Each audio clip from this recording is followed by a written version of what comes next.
Independence Day. It's Independence Day.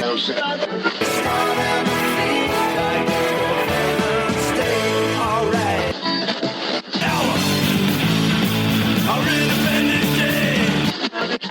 Let freedom ring. Let the white dove sing. Let the whole world know that today is the day of a reckoning. Let the weak be strong. Let the right be wrong. Roll the stone away. Let the guilty pay. It's Independence Day. This is Infants on Thrones. Philosophies of men mingled with humor. We are the core.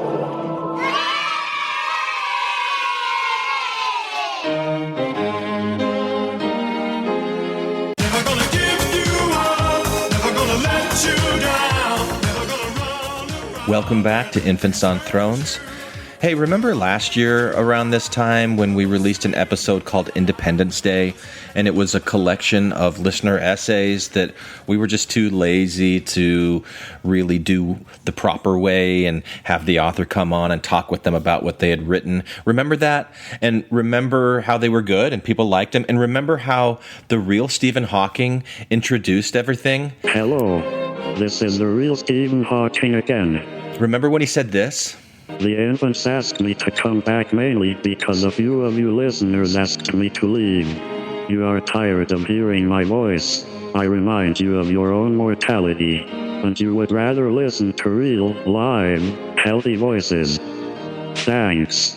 Thanks a lot. And remember when he said this? So today we have some excellent listener essays for you. And then he went on to say this? No, it's not a purge. This time it's Independence Day. 'Cause not only are all of these listener essays being liberated from the confines of their electronic prisons, where some have sat for almost 2 years, but they also each tell their own story of independence, in one way or another. And they are awesome. Trust me, I'm really, really smart. Do you remember that? Because we're going to do it again, but with different essays, of course, and from just 1 year of neglect. Yay! Sunday, Monday, happy days. This is probably the closest that Infants on Thrones ever comes to flashback episodes, you know, like in your favorite TV shows where they show clips from previous times. I mean, this isn't really clips from previous episodes, it's listener essays and everything, but... So here you go, a gaggle of listener essays.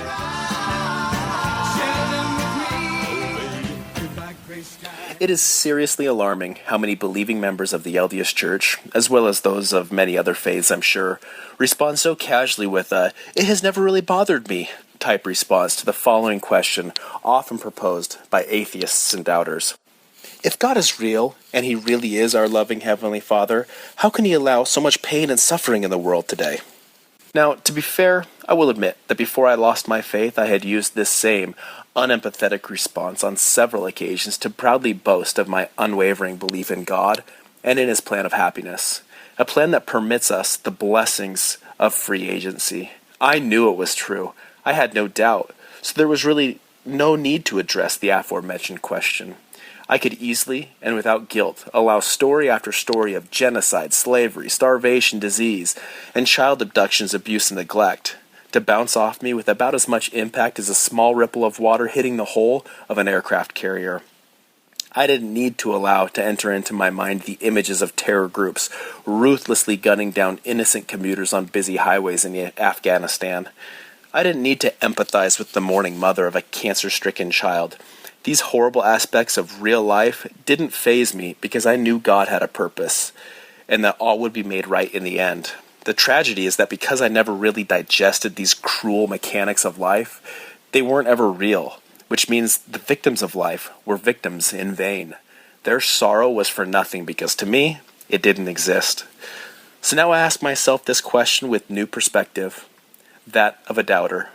If God exists, why would He concern Himself so much with helping me find my car keys, while the prayers of a 10-year-old sex slave in Taiwan fall on deaf ears? Now, your run-of-the-mill 18-year-old missionary would probably reply something like this. Well, it's easy, you see. God gives all men free agency to do as they will. That way, he can judge us in the end to see if we were good and deserving of heaven, or if we were bad and deserved to go to hell for eternity. But it isn't until you truly question everything you have ever been taught in Sunday school about God and his character that you're able to look at that answer with anything less than raw enmity.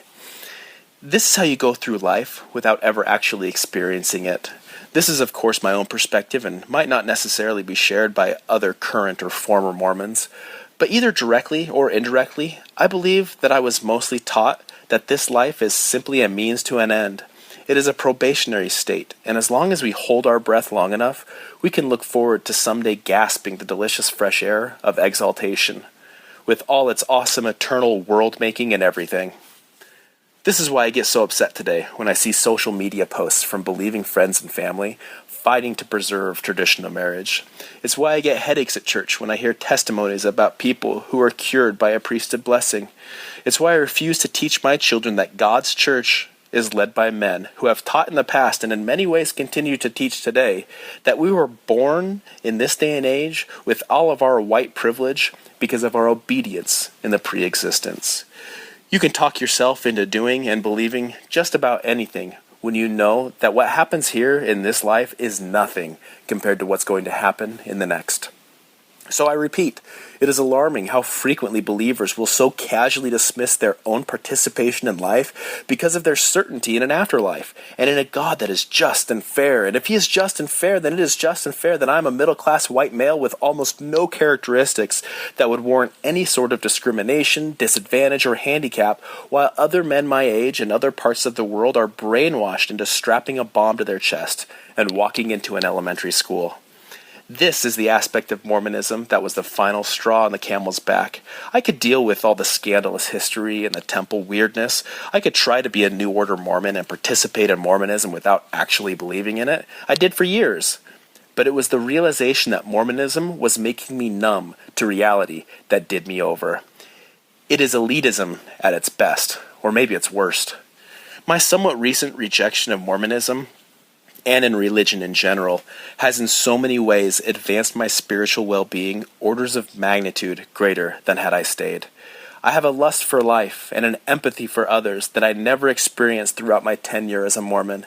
Even my most peaceful and magical experiences in the celestial room in the temple don't compare to the peace and happiness I feel while having real, honest, existential-type conversations with my wonderful wife. It sounds very angry and anti-ex-Mormon to say that Mormonism is captivity, but in so many regards I feel an unfamiliar freedom in my departure.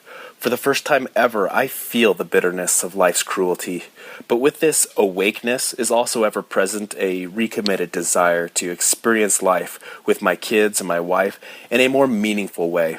After all, Christ taught that he came that we could have life and have it more abundantly. Or to quote possibly an equally mythic character in Peter Pan, to live would be an awfully big adventure. Come on, Nana. When there's a smile in your heart, there's no better time to start. The Former Things, a never-Mormon finds Mormon podcasts. I am not a former Mormon. I am a former many things. A former Pentecostal, a former evangelical, a former worship band leader, a former confirmed member of the Anglican Church, a former believer in the gift of physical healing through the complete gospel, a former denier of my sexuality as a gay person, a former submissive woman who honestly believed that my gender somehow made me less than the man sitting next to me in church. I'm also a former member of the LGBT Christian movement, a former disabled Christian, a former theologian and biblical scholar, turned critical theorist of religion. I'm a former emotional wreck, a former believer in my almost inevitable damnation, a former lurker in the shadows of the Christian church, never quite good enough to come all the way into the light. The wheelchair ramp only goes up to the edge of the altar. I don't belong in the pulpit. I'm a former gullible chump, I was deceived. I was told lies about God and about his judgment, about the plan of salvation and my need to respond to it, about evolution and science, about sexuality, about gender. I grew up in a church where women were expected to be subservient to men, and I thought feminist was a dirty word for many years. I was prevented from experiencing love and marriage. I was told my desires for those of the same sex were deviant and unholy. And I believed all of this. And I am many current things. I am a person with Asperger's, now finally free from the constant terror that I could never be good enough to avoid hell, with my religious scrupulosity a symptom of a condition that I didn't know I had. I can no longer be found praying the sinner's prayer at 2 a.m. for the 20th time that week, in case Jesus hadn't heard me because I don't try hard enough. I'm a person with a physical disability, now finally free from the empty, aching disappointment of never having been physically healed. I can no longer be found crying in bed, begging God to heal me from my pain, to just tell me what I need to do to be worthy of the gift of healing of the full gospel. I no longer ask why Jesus doesn't want me to be healed, or why my faith isn't strong enough. Today, I study the experiences of disabled people who encounter Christianity. I share the stories of the people who come to church and can't get through the door, who aren't well enough to attend services and are never reached out to by their local church, or who work hard to fit in with their religious communities but will never be quite good enough because they haven't experienced physical healing. Amplifying their stories is both an academic and an activist project for me. It's also a long path to healing.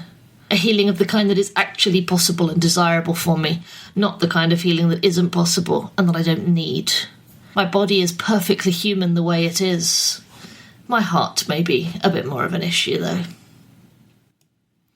Today, I know that pain and disability are human experiences, and my activism is focused on helping to create a more socially just, accessible world for me and the other 20% of the UK population that is disabled.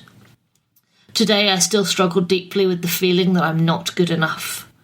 Asperger's can be a difficult condition to live with in our cruel, normalcy-obsessed world. There's a lot of confirmation from the, quote, normal world that I will never be fully accepted. The solution for me is not to work more obsessively to fit in, but to educate others and work towards a better society where we all accept the full range of our humanity and that of others. Today, I am in a same-sex civil partnership with a wonderful person, an atheist who fully supports my weird spiritual seeking and who is non-binary gendered. I'm finally free from the insidious myths about sex, sexuality and gender that limited me for so long. Today, I would probably call myself a neo-pagan, and that's the spiritual community I identify with and find my inspiration in. Sociology, science and academic inquiry come first in my life, though. Approach everything with scepticism. Think. Very few people understand these experiences. When I stumbled upon ex-Mormon podcasts about 3 years ago, I discovered an unexpected kinship that I rarely encounter elsewhere on the internet or in modern media. You are bold enough to speak about the former things. You know that the past shapes the present and the future, and that if we don't keep talking about these things, others will be deceived, misled, brought low by philosophies that they too can be free from. You are people who understand what it means to be former. You are people who understand what it means to be free. Thank you for that.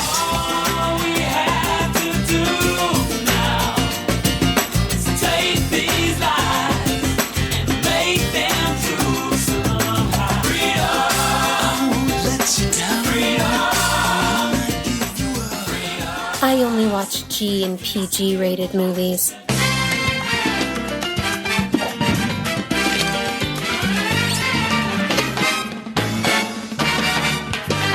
Oh, yeah. My parents raised 8 children in Mormon Mesa, Arizona. I went to Mountain View High School, where every day I walked across the street to a large seminary building just off campus. This is where I joined hundreds of Mormon students in the indoctrination of Mormondom. So it shouldn't be surprising that at one point I had a circle of friends who prided themselves on abstaining from not just rated R movies, but PG-13 movies.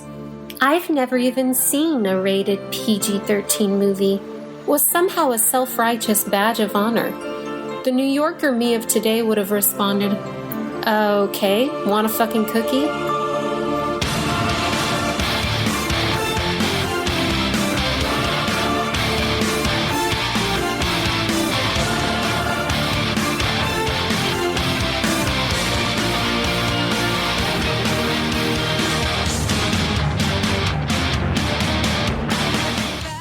I guess I can't fault my friends for their self-righteous attitudes when this type of standard was being shoved down their throats by leaders. I can see it now. The Mormon ad that shows a picture of an ice cream sundae with a cockroach in the middle of it. It reads, "It's great, except for..." Except for the bad parts. At home, my parents weren't any more strict than other parents in my community, but on Sundays they went above and beyond. We were only allowed to watch church-produced movies on Sundays. We rotated between the cult classics: The Mailbox, Pioneers in Petticoats, Uncle Ben, On Our Way Home, and we loved Johnny Lingo. Mahana, you ugly. The best part was we could watch Saturday's Warrior on Sunday, but we had to fast forward the two scenes where Jimmy's friends danced salaciously in front of the camera, tempting him into Zero Population and The Summer of Fair Weather. Those were the bad parts. This is the summer of fair weather, and I know a place where we can get it together. Get it together whenever you're ready to go. Titanic came out in 1997 when my dad was a member of the bishopric. I was only 10 at the time, but my 13-year-old sister begged my dad to take her to see it. He took her, but like any good Mormon father, walked her out during the nude scene where Rose poses for Jack in all her feminine glory. That Sunday, our bishop held a youth fireside where my dad was in attendance. The bishop didn't call out my dad publicly, but he talked the entire evening about the evils of PG-13 movies and how even after taking out the bad parts, it's not okay to see them at all, ever. By the time I was 13, the no PG-13 rule was in full effect. I didn't care too much about movies, but like any kid, I was curious and wanted to see what was all the fuss. I was old enough that my parents were dropping me off to see movies with friends. One of these times I went with my friend Jackie, whose parents had left the church when she was 2. Her parents were cool with her seeing any movie she wanted, but to my parents, we lied and said we were going to see The Emperor's New Groove.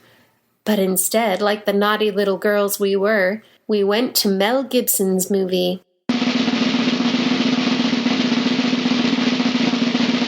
What Women Want. Yes, I recognize that this was such a waste of rebellion, especially since Gladiator came out that same year.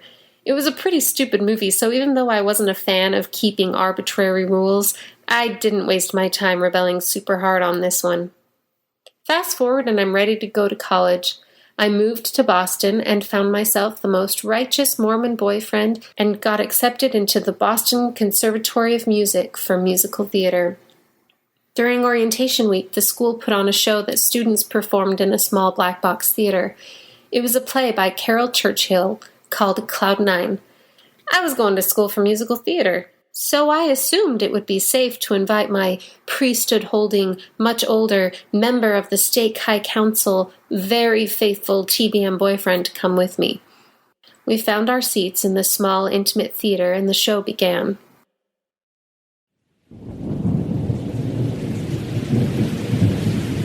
It's a rainy, stormy night in British colonial Africa during the Victorian era. There's a carpet on the floor and a woman sitting in a chair upstage. In dimmed lights, a man crawls under the carpet up to where the woman is sitting, lifts up her skirt, and eats her out. In the second scene, the same man has an argument with his wife who is being played by an effeminate man. In the next scene, a young boy, played by a woman, is molested by his uncle. We made it through the first act, and as you can imagine, my boyfriend was running to the exit. He hated it. We couldn't even talk about what we had seen. Looking back, I will admit it was shocking. But there was something about those scenes that really intrigued me. This wasn't Mel Gibson's What Women Want. This was a show that was exploring sexuality and oppression and gender, and I wanted to know more. I wish I could give a real analysis of what I actually saw that night and what it meant, but I didn't get a chance to process it, nor did I have the knowledge or experience to understand it. I just knew I didn't have a problem with it like my boyfriend did. But shouldn't I, as a Mormon, have a problem with this? This would be rated R, right? And that's bad, right? There were so many bad parts. It was the perfect introduction to my education at the conservatory, where nothing was off limits. Acting classes sometimes included nudity, and always included shits, goddams, motherfuckers, and fucks. Lots of fucks. Randy would love acting class where profanities are necessary for some characters. And while nobody was having sex on stage or in class, there were plenty of scenes where women faked orgasm or a man appeared to be fucking another man. Bestiality wasn't even off limits. Do you know there's a play called The Goat, or Who is Sylvia? It's about a man who's in love with his goat and having sex with her. And then there's the Vibrator play, a play about the first electric vibrator and the liberation it brought sexually unfulfilled women during the Industrial Revolution. My freshman year, I played a woman who was confronting a man who had raped her in high school. I was grateful for the words given to me by the playwright, where I got to damn him to a miserable death. Death by a steel rod being shoved repeatedly up his inside so that when his sphincter collapsed, his last bowel movement would be saturated with blood from the draining backwash of his rotted fucking pathetic guts. Who wouldn't want to say that to their sex offender? Thank God for colorful language. As I dove into the curriculum, the initial shock from that night watching Cloud 9 wore off quickly. It wasn't all drugs and sex and adultery. It was just messy and raw and real.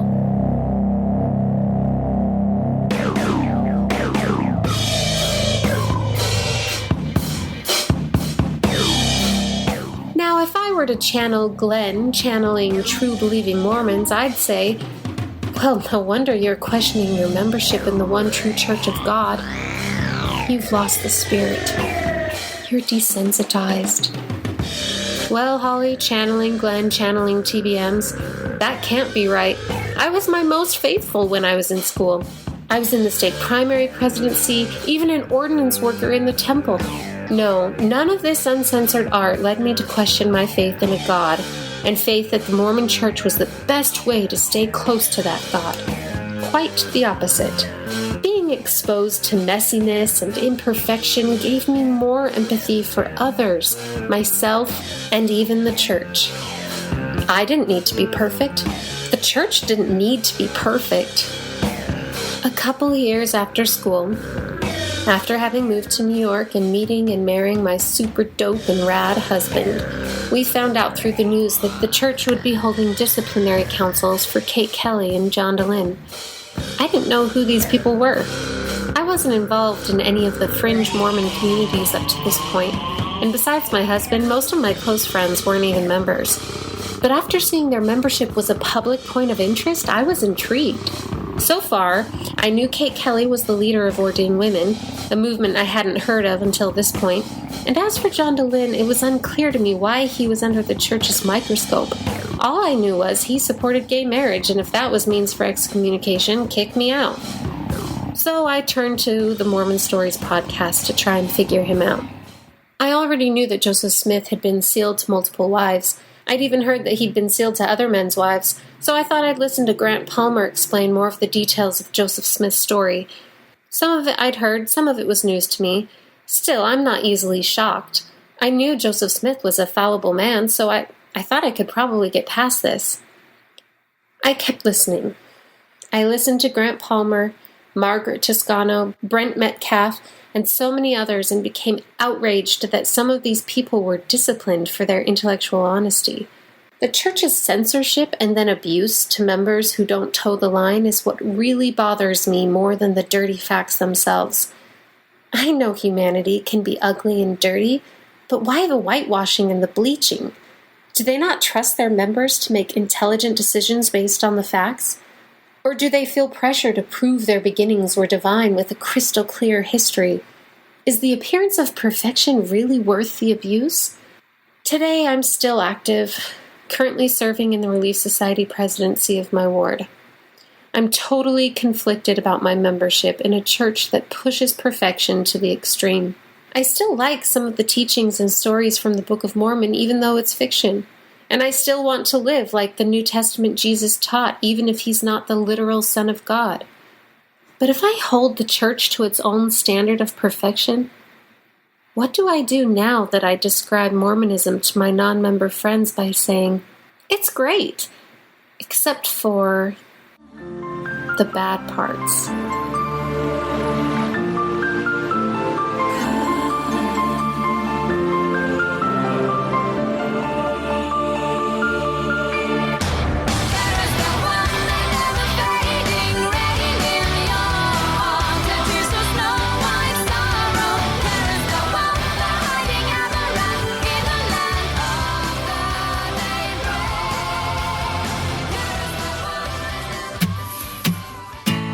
I enjoy bowling at every Mormon taboo to see how many I can knock over in one round. I once had a coffee-infused beer after flirting with the lesbian bartender. She gave it to me on the house as her welcome to adulthood when my writing buddies ratted me out as a recovering Mormon and the wife of a drag queen. Chris and I met when I was 17. I snuck into Institute because I was lonely. My ward had exactly 3 girls and young women who were my age, and I didn't have much in common with them. I wasn't interested in getting married, but I also didn't mind the idea of going on dates, so I took a don't ask, don't tell policy in regard to my age and went. Chris and I were engaged 6 months after I showed up and married a year later. I had a wedding instead of attending my high school graduation. We've been married for 6 years now. The day before Thanksgiving 2013, we left the church.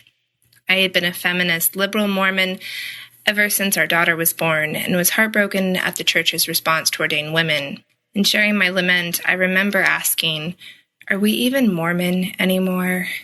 And Chris took that moment to share with me he had been an atheist for over a year, waiting for the right moment to tell me. When he begged me not to leave him, I realized I couldn't go back, that my attempt to add diversity to the church would only place my marriage under constant scrutiny. I already knew feminist Mormons who were encouraged by their wards to leave their fallen spouses, and I would rather leave my God than Chris. Tithing had been a struggle for us as a family on one teacher's income, and it was often the subject of fights within our marriage. So, in solidarity, the Sunday after Thanksgiving, I took our tithing money and we went to the zoo. We bought every snack we wanted, every souvenir. Our daughter got a pink flamingo, and we even bought tickets to go through the butterfly exhibit. Though I was still grieving, holding my family's hands and walking through the butterfly pavilion was the first time I felt at peace in a very long time. This began our process of bowling at Mormon taboos. The first time Chris dressed in drag, it was for me. We attended a drag comedy show as a fundraiser for an LGBTQ scholarship at our local university, and I bid in the silent auction on a drag makeover. When I won, he told me it was his anniversary present to me. Cheetah Daniels Kennedy brought boxes of makeup to our house and began. I sipped on wine like a third wheel, watching the transformation. I think it may be something akin to what fathers feel when their wives are giving birth. Helpless, a spectator in something grand. I did help Chris put on pantyhose, a corset, and the black flapper dress, but Cheetah did the birthing. She painted his face, beauty mark, lush lips. Occasionally she would turn Chris's head to me, showing me a sweetly stunning face, a gentle beauty with fiery eyes. She's sweet and soft, but if she were mean, she'd be a real bitch, I said. Oh, honey, yes, Cheetah said, as she picked up the red wig. We sat him in front of the mirror and placed the hairpiece, and there she was, Alexa Taste, wrapping her lips around a postmodern jukebox song, twirling the curls in her hair. She stood up and danced and kept dancing and singing and looking at herself in every reflection. I became violently jealous. She was so carefree and relaxed in her own skin. I had never been so freely a woman. I had to fight for every moment of beauty, and I hated him for being so easily beautiful, so better at being a woman than me. I wanted immediately to sink my fingernails into her skin and make her cry, make her feel like I had all through high school and every moment since in which I just was not good enough. I also hated myself. What horrible thoughts to have. My husband became incredibly vulnerable for me, and I was being ungrateful, resentful even. And at the same time, I also wanted to take her to bed and have my way with her. I wish this was the moment I realized that I am queer. Instead, I froze, because I didn't know what to do. I knew that even though I wanted to hurt Alexa, I would damage Chris and my marriage if I did. So I just sat in my emotions and waited. Alexa turned to me. "It's so wonderful to finally feel beautiful," she said. And I fell in love with her. What grace she gave me in that moment when I didn't know how to escape myself. She understood what it is to look in the mirror hoping to find something worth celebrating. He understood I didn't know how to find myself, and instead of leaving me behind, he reached through the fog and pulled me into the moment with him. We've been celebrating each other ever since. I send him pictures of jewelry I think Alexa would like. He calls me Ruby Rose and marches in pride with me. We go to gay bars and point out women we like, ask them where they got their shoes. Every Sunday following Thanksgiving, we go to the zoo and buy whatever the hell we want. At some point, I will get a drag king makeover and take an anniversary photo with Alexa. We'll hang it next to our temple wedding photos. When our daughter marries, I'll point to them and tell her, everything and everyone is meant to change. So practice shaping things and learn how to still cherish them when they're no longer what you thought they were. Love the changing more than the change. This is marriage. If you can't love yourself, how in the hell you gonna love somebody else? Amen. Novocaine for the soul. You better give me something to fill the hole. Sometimes in the depths of pain, we are tempted to ask, is there no balm in Gilead? Is there no physician there? I testify the answer is yes. There is a physician. The atonement of Jesus Christ covers all these conditions and purposes of mortality.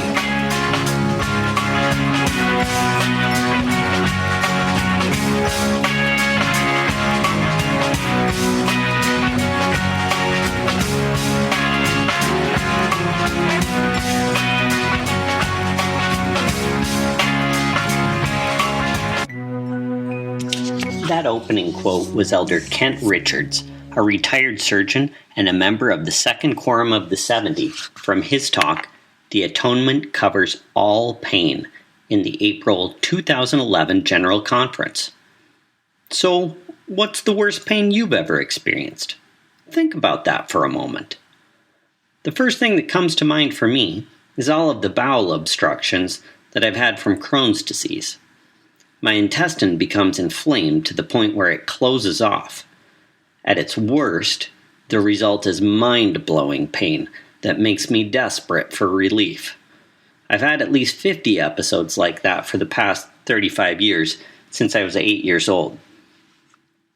As bad as the pain is from a bowel obstruction, the pain I've had from kidney stones has been even worse.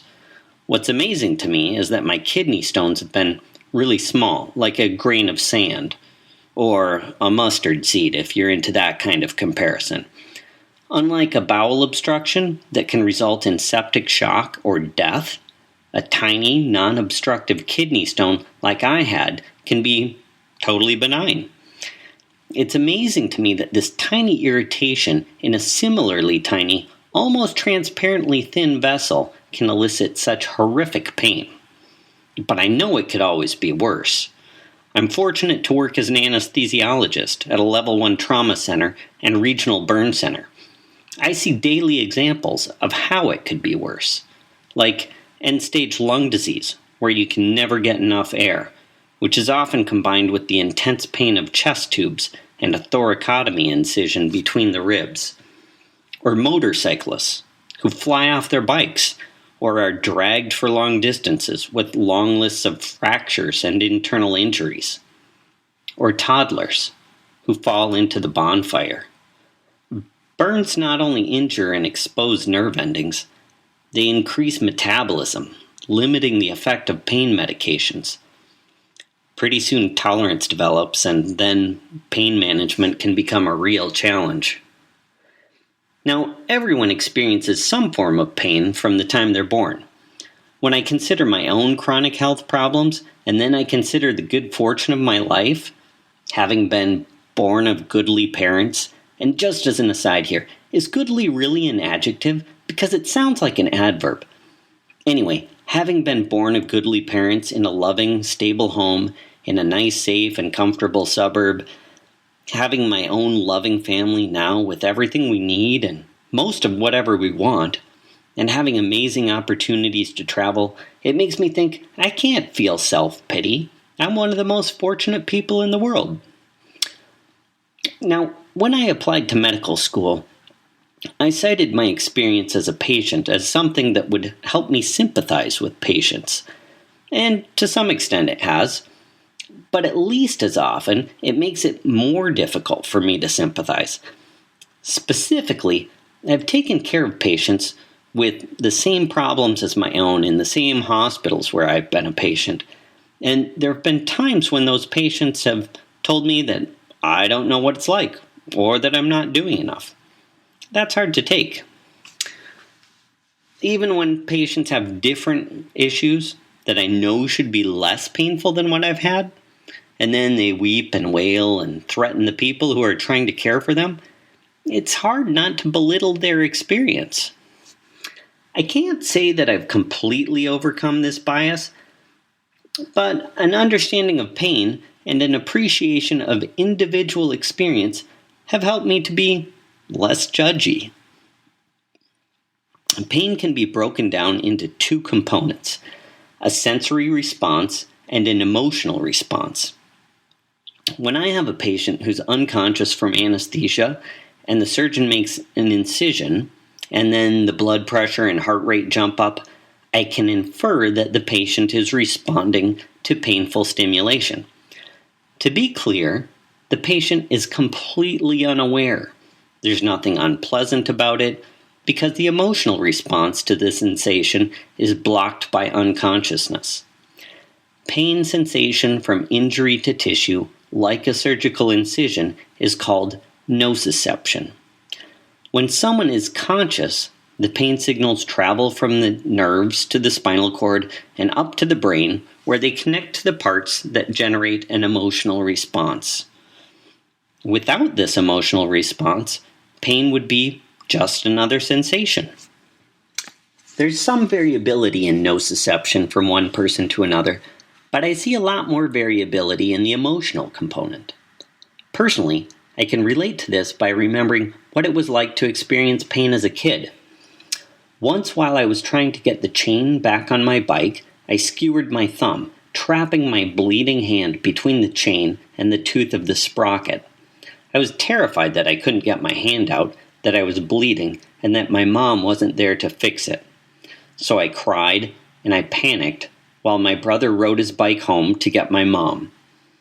I was alone in an undeveloped part of the neighborhood with no one to hear me cry. I took a moment to feel my own pain. I could feel a throbbing numbness and a sense of pressure, but I was surprised that it didn't really hurt that much. So I stopped crying. The anxiety of being a child, alone, bleeding, and feeling trapped magnified my emotional response to the relatively minor nociception. Once I calmed myself down, resolving the emotional component, I had very little pain. Pain is the whole experience of sensation and emotional response. Chronic pain is different than acute pain, in large part because of the psychological toll that pain causes when you don't know if or when it might end. The emotional component of pain can spin out of control as the sensory component persists. So it's not surprising that people with chronic pain can develop mood disturbances. I remember one young man with a chronic painful condition with no cure who said, "I'm not depressed. My life just sucks." People with chronic pain develop changes in their personalities. One of the challenges in managing patients with chronic pain is that they can develop manipulative and deceptive behaviors to get attention and drugs. This happens to good people. One of the major challenges of pain medicine is that it takes a patient, firm, and compassionate person to recognize that manipulative behaviors and deception are a natural result of the emotional stress of chronic pain. So with that understanding of chronic pain, let's try a game of Would You Rather? Here we go. Would you rather have severe, daily, constant pain or unfathomable pain for a set time period, let's say 6 hours or less? What if the choice was between moderate chronic pain and excruciating pain for a matter of hours? How about mild pain? But once again, it never lets up, and there's no hope of it ever going away. Would that be better than the worst pain you could imagine for just a few hours?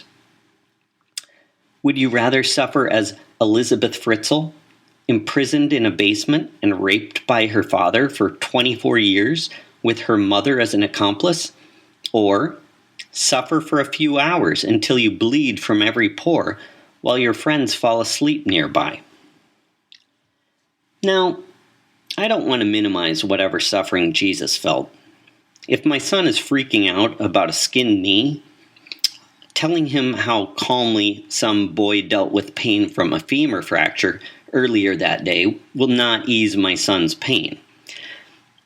In that regard, comparisons of pain sensation are not helpful because they fail to acknowledge the emotional component of pain. But the atonement is fundamentally a comparison of the Savior's pain and suffering with the individual and collective suffering of all humankind. As special witnesses of Jesus Christ, prophets and apostles have really emphasized just how much more Jesus suffered than you have. They don't buy into my notions that someone else's suffering doesn't make my suffering any less. Instead, we have one comparison after another between what we as mortals have suffered relative to Christ's atonement. Like Elder Holland's talk on mental illness in the October 2013 General Conference. In striving for some peace and understanding in these difficult matters, it's crucial to remember that we are living and chose to live in a fallen world where for divine purposes our pursuit of godliness will be tested and tried again and again. Of greatest assurance in such a plan is that a Savior was promised, a Redeemer, who through our faith in Him would lift us triumphantly over those tests and trials, even though the cost to do so would be unfathomable for both the Father who sent Him and the Son who came. It is only an appreciation of this divine love that will make our own lesser suffering first bearable, then understandable, and finally redemptive. Wow. Did you catch that last line? It is only an appreciation of this divine love that will make our own lesser suffering first bearable, then understandable, and finally redemptive. So, because Jesus suffered infinitely more than us, our suffering becomes bearable. You know, because the only thing better than the sum total of human suffering on this earth is that same amount of suffering plus an infinite degree of suffering by one individual. I picked this quote kind of randomly from a General Conference search for the term atonement. But it's interesting to contrast this with the more common claims that Christ's atonement pays the price to alleviate our physical suffering. And since the talk was on mental illness, I have to add here that there's no indication that Jesus ever felt hopeless or worthless or powerless, or like the world would be a better place without him, like people with major depressive disorder experience. One more thing. The hallmark feature of the suffering in the Garden of Gethsemane was the bleeding from every pore. As a kid, I thought this was really impressive. He suffered so much that he bled from every pore. As a physician, it seems completely unrelated. Like if I said that my patient was so anxious that his testicles exploded. As impressive as exploding testicles sound, it's hard to imagine a mechanism that links the event to anxiety. Likewise, bleeding from every pore conjures a dramatic visual, but it can't really establish a causal link between suffering and bleeding from every pore. If I had a patient who was bleeding from every pore, I wouldn't think that he or she was simply suffering too much. I've never seen anything remotely like it, and I can't come up with a plausible mechanism for a cause-effect relationship. It seems even more absurd to use the dramatic effect, bleeding from every pore, to indicate the strength of the unrelated cause, suffering. So let me assert my opinion, both personally and professionally, that no amount of pain and suffering in a finite time period, with the knowledge that it is to be short-lived and with the ongoing power to make it stop at any point, can compare to the kind of commonplace chronic human suffering that happens all around you, all over the world. Of course, I don't want to end with this dour emphasis on human suffering. You may draw inspiration from how Jesus maintained his composure through his suffering, how he never compromised his morals when challenged. Even though I don't believe in the divinity of Jesus, I can find value in that message. But I find greater beauty and inspiration in the world and the people around me. Ever since I stopped believing that everything good and wonderful and amazing was attributable to some supernatural being from somewhere near Kolob, I started realizing how incredible humanity can be. People who suffer continue to live their lives. They find ways to cope and to even find happiness. You can just do a quick Google search or go to your favorite news site to find inspiration from real people. I did that and found a Pakistani beauty salon that helps acid attack victims. I found a whole playlist of inspiring TED Talks. People who aren't suffering, who could simply sit back and enjoy their good fortune, instead find ways to help the human condition as well. Like Doctors Without Borders and Operation Smile. Those organizations provide unconditional care. You don't have to love or confess belief or comply with arbitrary rules and restrictions. In fact, you can be a total asshole and people will still try to help you. There are so many people who aren't well recognized, like social workers, public health officials, and yes, even politicians, who work to improve the lives of people who are resistant to being helped. And that's my thought to share, that the stories of real people around you are more incredible, more inspiring, and filled with greater compassion and greater capacity than the atonement of Jesus Christ. My life has been enhanced by recognizing that the real divinity that I see around me is inherently human, without supernatural influence.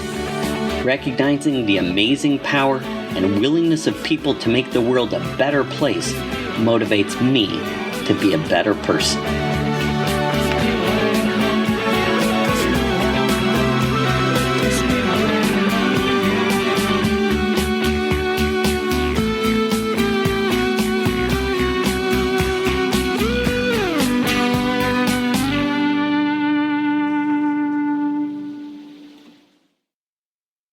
I, Jessica, born of goodly parents. Well, sort of goodly.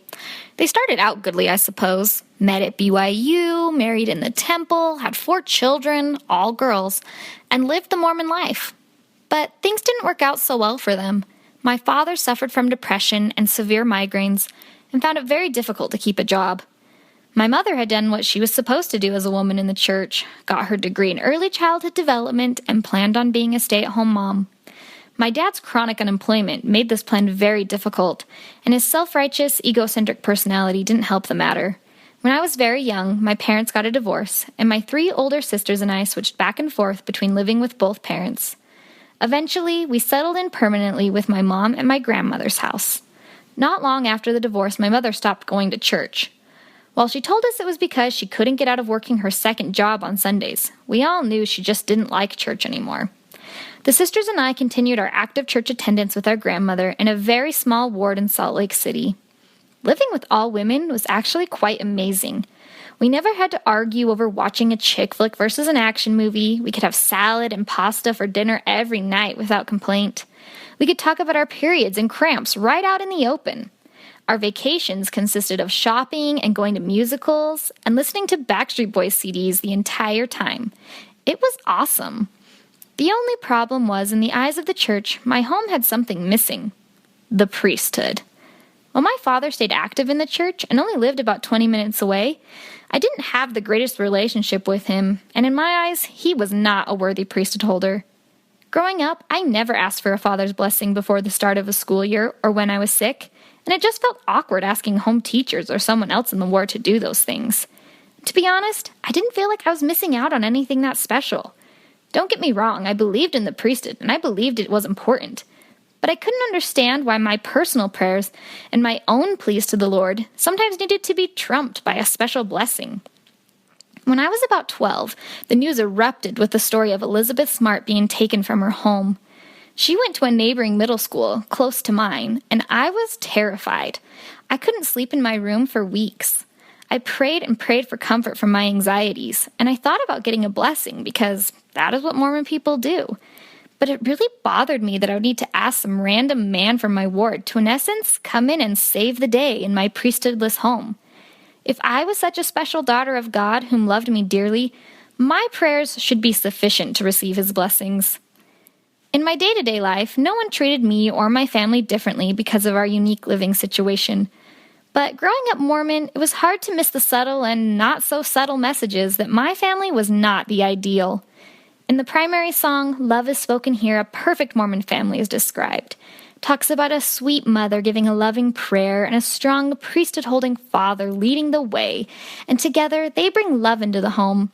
I would secretly laugh inside when singing that song, because it was so not my family. My mother wasn't active, my father was unemployed, and I only saw him a few times a month. While such a family sounded lovely, it kind of bothered me because I felt that my family was lovely too. Despite my mother's new lifestyle, including dating a heathen ex-Mormon who drank coffee, swore from time to time, and even spent the night sometimes, I adored my mom. She was selfless and kind and hilarious.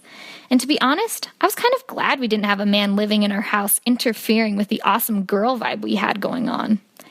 I remember hearing in conference how important it was for children to have both a father and a mother in the home, implying that if you didn't have that, you might grow up deficient. I would always think about how toxic it would have been if my parents had stayed together. My dad had some great qualities, but he was pretty selfish, and I could barely handle living with him for a week when we would go on vacations. In fact, I had a pretty sour taste of the influences of men in my life, as most of them were not the greatest role models. Yet I had an abundance of amazing women all around me. These kinds of conference talks really bothered me because not only did I feel I was doing just fine being raised by all women, but I was probably better off.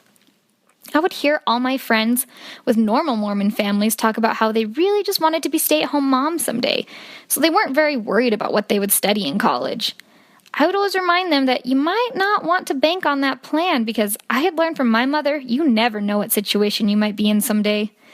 This influence taught me and my sisters to plan on having to take care of yourself, and if you find someone to share that burden with, great, but you don't want to rely on that. Despite my so-called broken family, all of my sisters and I were on the honor roll in high school, pretty much completely missed the whole rebellious teenager stage, and now all of us have master's degrees and are on satisfying career paths. Despite our feminist ways, we even all found husbands and were married in the temple.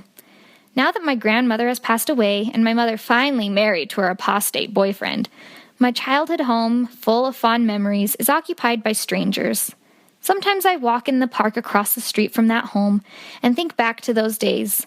It makes me sad to think that people in my ward back then probably felt bad for me and were concerned about me not having a priesthood holder to bless our family.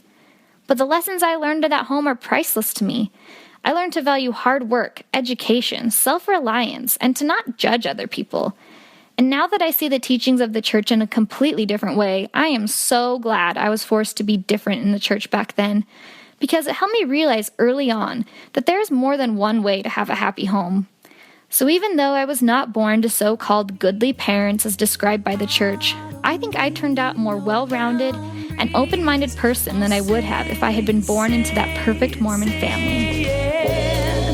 You are as close to perfect as Hi, my name is Jamie Handy, and I'm a longtime listener of Infants on Thrones. And I'm also an avid listener of Mormon-themed podcasts. I have probably listened to them all, or pretty close to them all. I do spend a lot of time carpooling these days. And there's one topic that I just feel like nobody really hits on, and for me, it's a big one. And that is the disconnect between our theology about eternal progression and eternal families. And it manifests itself in so many different ways. So first, we teach that families can be together forever. And in the Brigham Young Manual for Priesthood and Relief Society several years ago, there was a quote that got quoted all the time that he said, "If a man and woman are faithful to their new and everlasting covenant of marriage, then their children are theirs forever, even if their children end up in some other kingdom. They're there forever." And that was a big comfort to a lot of people because they know that as long as they stay true to their marriage covenants, their children will be theirs forever and ever. To me, the problem is that we believe we are also spiritual peers, that our children are actually our siblings. So that if, let's say, our children get married and are faithful to their covenants, then they will end up as our spiritual peers. So the celestial kingdom will be filled with nothing but couples. Well, unless you consider all those polygamous unions. But it will be husband and wife teams, and each little husband-wife team will be a peer to the other husband-wife team as children of our Heavenly Father. And it will be this couples place where then you will go on and create spiritual offspring that are different from the children you had in this world. So if you raise up your children good on the earth and they get married in the temple, they will be a peer couple in heaven, but they won't be your child. They'll be your peer. They'll be your sibling. But if your children mess up here and end up in a lower kingdom, then those children are yours forever, according to Brigham Young. And this just doesn't make any sense to me, because when people talk about eternal families, they cling to this mother, father, young children scenario. And I feel like it has a lot of social ramifications, like that Mormon moms want to hang on to those apron strings a little tighter, because really they will always be your mom, and they have to kind of control your life as you go all along. But once you reach adulthood on the earth, I think that in many other homes and families, children naturally move to a position of being a peer with their parent. Part of it, I think, is rites of passage in the regular world that we don't have in the Mormon world, and I think a big one of those is drinking. That at some point, because your child is 21 and is able to drink, you perceive them as an adult. They can now go do adult things with you. They can sit at the adult bar with you. And when they have that major coming of age adulthood moment where the two of you can sit down and share a glass of wine or have a beer together, it puts you on equal footing. And so outside of the church, children, as they grow up, progress more to a peer relationship with their parents as they get older. But in the Mormon world, once you're their child, you are always seen as the child. You are always lower. You are always lesser. You are always supposed to answer to them. You're supposed to honor your parents. They have this eternal position above you. And I don't think that's necessarily true. In fact, my favorite is where they talk about how the most noble, every new generation of kids is the more righteous generation saved for the last day. So that would mean, in terms of spirituality, each generation being born progressively closer to the second coming is higher up on the spiritual plateau. So in many ways, parents will be subordinate to their children as far as righteousness goes, because I was clearly saved for a later day than my parents because of my righteousness. So in the celestial kingdom, when we're all peers, me and my husband might actually be higher than you and your husband, even though you were my parents on earth, because I was one of the closer generations to the second coming. And my children likewise are, once again, they're told they're extra special, super chosen, that if the whole world in human existence is a clock, they're born at 11:59. I was 11:59 and 10 seconds. So they're 11:59 and 12 seconds before the second coming. And so it sets up this funny thing where we talk about eternal families, but that doesn't really exist in our concept of the afterlife. There is only eternal couples. Another really big ramification, I think, is just with the roles of women in the church. Because since the proclamation of the family, women's roles as being a mom forever, the eternal mom, it is hammered into you. This is your eternal identity. This is your eternal job. And I just don't see it. I don't see it evident in anything that we do. For example, when you go to the temple and you watch the creation story, it's not our mom whose whole job is to be our creator of our spirits and nurture and love us that's doing the creation. It's a bunch of men. And when our mom's main job on earth, according to the family proclamation, is to nurture and love and strengthen their kids, it's certainly not our mother, heavenly mother's eternal job, because she is completely incognito. So you wonder, there's this big difference between what women are told is their eternal role and then what we are told our eternal mother actually does. She does nothing that we can see. She doesn't comfort, nurture. She doesn't love. She's not there to support us. She didn't even create us. And yet that's supposedly our heritage, this eternal mom role that we're going to have. And so I think women are confused. They're unhappy. They feel unfulfilled because this mom job, if you do it well, you just disappear. You don't get to be a mom to these kids forever, and you disappear to whoever your spiritual children are. They'll never know you. They don't know who you are. And it just leaves me confused. It seems to me that we have all these different doctrines, and when you extend them out and look at them beyond just this very brief moment, that they all are at odds with each other. And they all leave me feeling this really yucky bad taste. And these can be together forever through Heavenly Father's plan. I always want to be with my own family, and the Lord has shown me how I can. The Lord has shown me how I can. Every Mormon who's gone on a mission has some stories about it. I'm no exception. Some are life-changing, some are banal, and some are just weird. My stories today are probably more of that last one. I served my mission in La Paz, Bolivia. It's a city set high up in the Andes Mountains of South America, and at least when I was there, Bolivia was the poorest country on the continent. Needless to say, technological innovation was not something that I expected to see much of. So I had a hard time coming up with an explanation when, on our way home from a long day of walking up and down the mountainside that was our area, my companion and I saw a UFO. At least, it seemed to be up in the sky, and we couldn't identify it, so that's what we went with. It started out as something relatively ordinary. We saw an orange light appear over at the edge of the horizon and slowly make its way across the sky. As it came into better view, we could see that it was quite a bit brighter and appeared larger than any airplanes we had seen. And to confirm that we were looking at something different, when it reached the center of the sky, the light stopped moving completely.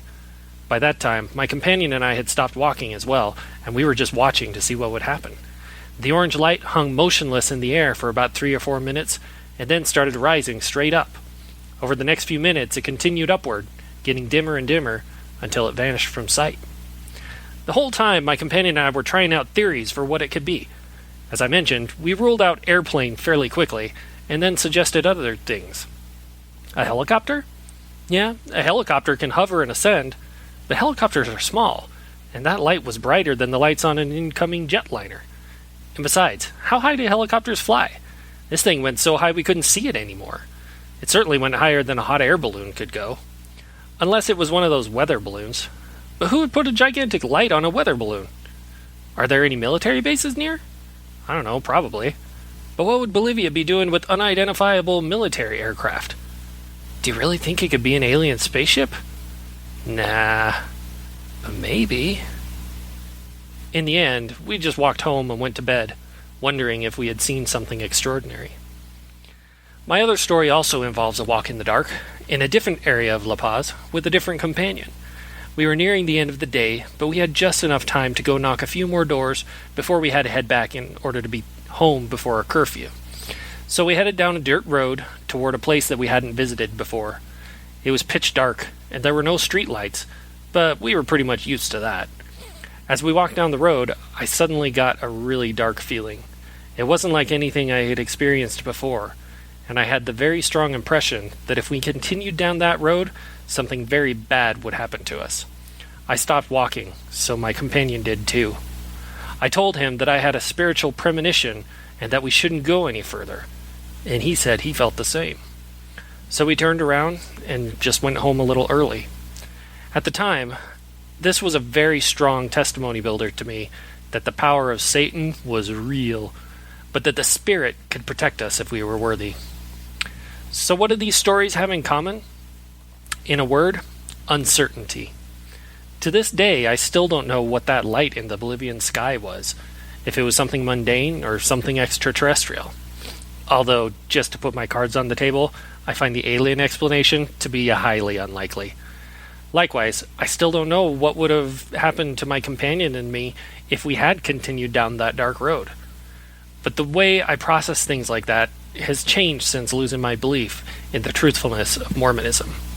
I never claimed to know that I would have come to harm if I hadn't listened to the Spirit on that night. But as a believer, I was pretty convinced that I had dodged a bullet. Figuratively, and perhaps even literally. The notion that I had a bad feeling about something fit perfectly into the narrative that the Spirit would protect me by sending me promptings. So, that's what I believed. Now, on the other hand, I figure that there was no need for any external source for my feelings. It was a dark night, I was in an unfamiliar place, and to be honest, I didn't really want to be going there anyway. And I never even talked about the incident with my companion later. I don't know if he also had a strong feeling before I said something to him, or if he was just going along with me because he didn't want to be there either.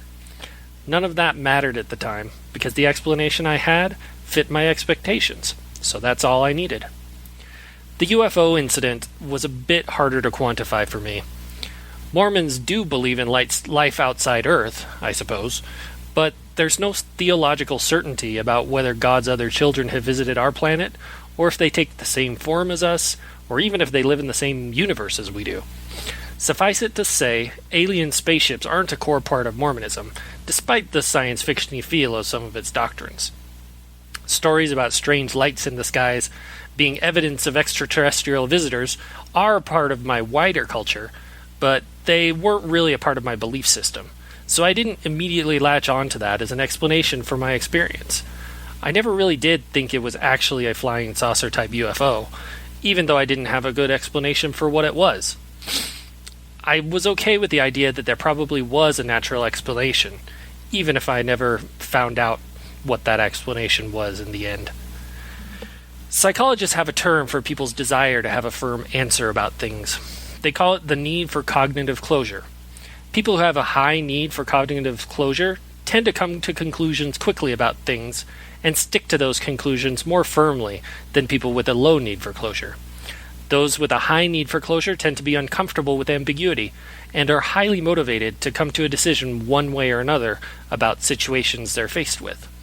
High need for closure is correlated with increased racial and gender prejudice, a preference for authoritarianism, and higher levels of religiosity, especially religious fundamentalism.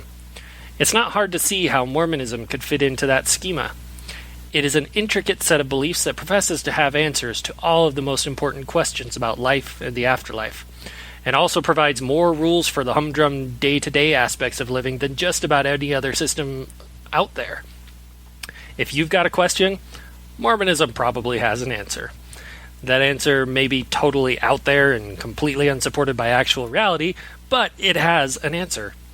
If you are a person who hates not knowing exactly what you should do in any given situation, having a prophet who can give counsel from God about everything from exactly how much money to give to your church to how many earrings your teenage daughter should wear, that must be really appealing. Combine that with the strong emphasis that you can get individualized answers from the Spirit, and the constant affirmation from your fellow church members that they know everything the church says is completely true, and you've got a paradise for someone who hates ambiguity. For certain ways of practicing Mormonism, there's no ambiguity left anywhere. Your whole life is planned out for you, and your afterlife too, as long as you stick to the program. I'd be lying if I said that wasn't a little bit enticing to me. As a believer, I got a lot of satisfaction out of knowing exactly what was expected of me and what I could expect in return. So why did I leave the church? Maybe that has something to do with the different reactions I had to the 2 mission stories I described earlier. I really did believe in the influence of the Spirit at the time, so when I experienced something that fit that narrative, I accepted it quickly and didn't look back. But the strange light in the sky didn't fit neatly into any of my prior beliefs, and I didn't have an urgent need to make it fit. I haven't taken any of the psychological tests or anything, but I don't think I have a very high need for cognitive closure. And even though I was in a religion that absolutely caters to that personality type, I didn't have a need for that as a missionary either. A decade or so later, when I came across information that contradicted my closely held beliefs, it was difficult, but my beliefs changed. I didn't hold on to those beliefs at all costs. Could that happen again? Could I have my world turned upside down again at some point later in life? Maybe. There are a lot of things out there to learn, and I'm sure some of them are pretty important. For the moment, there are a lot of areas where I simply have to say, I don't know. And that's just fine with me. When I was young, it seemed that life was so wonderful. A miracle, oh, it was beautiful, magical. And all the birds in the trees, well, they be singing so happily. Oh, joyfully, oh, playfully, watching me. But then they sent me away to teach me how to be sensible, logical, oh, responsible, practical. You know, I just want to say a few things here to wrap up this episode. You listeners are awesome. Seriously, you're amazing. For as burnt out as I can get hearing these kinds of faith crisis stories for as long as I've been doing this, I really find it inspiring to think about how many of us share these similar experiences and how this silly, goofy, throwaway podcast that's just a hobby for us, like Infants on Thrones, can actually become a vehicle where many people can express themselves. And when we get our listeners involved, like with this latest batch of essays, we can sometimes do it in really creative, articulate, and poignant ways. Now, like I said earlier, some of these essays have sat for over a year, and I'm really sorry about that. I will personally try to do a better job of being more responsive when these things come in, and I want to encourage those of you who are listening to this right now who feel so moved by the spirit of these messages. It's starting to sound a little like a testimony meeting, isn't it? But I want to encourage you to rise and come up to the podium and share your thoughts, share your stories. Try to understand yourselves better through essays like this, and try to understand the experiences of others around you. Now, I hope that we keep publishing listener essays, even if it's bundled up in episodes like this. So please forgive us of our shortcomings and not getting to these sooner, and please keep them coming. Because none of us are professionals here. None of us are experts on anything other than our own lived experience. We're all just doing the best that we can despite our many mistakes and our many imperfections. We are flawed. We're still learning. We are all infants on thrones. Nice, huh? So anyway, yeah, keep the essays coming, and more listener outros too. Those are great. I love when those come in. So thanks everyone, and happy Independence Day, you infants, you.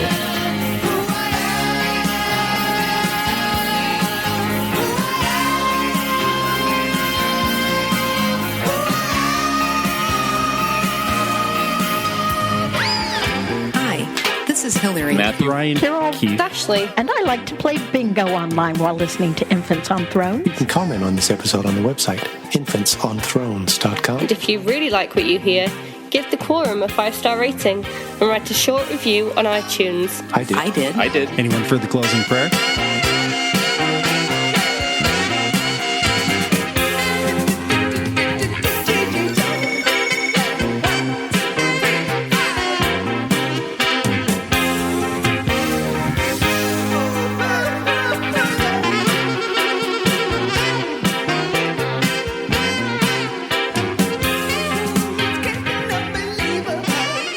Thank you for listening to Infants on Thrones.